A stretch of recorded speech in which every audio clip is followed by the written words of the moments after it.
Si Lino ang batang unggoy at ang nawawalang saging ng bayan.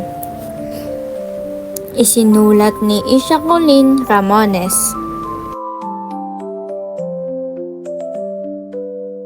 Sa gubat ng malinis, may batang unggoy na si Lino.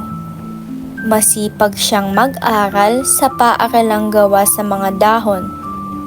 Isang araw, napansin niya na wala na silang saging para sa almusal ng mga mag-aaral.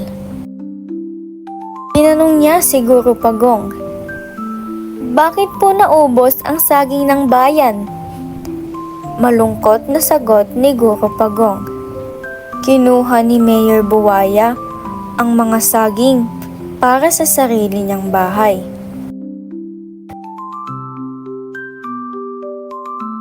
Nagulat si Lino. Tinawag niya ang kanyang mga kaibigang hayop, si Toti Tupa at si Mina Maya. Gumawa sila ng karatulang may nakasulat, "Ibalik ang saging ng bayan." Nakita ito ng lahat ng hayop sa gubat. Nahihiya si Mayor Buwaya at ibinalik ang lahat ng saging.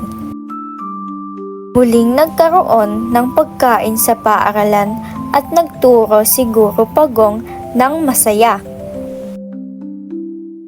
Ang aral na mapupulot dito ay ang tapang at katapatan sa kahit maliliit ay kayang talunin ang kasakiman.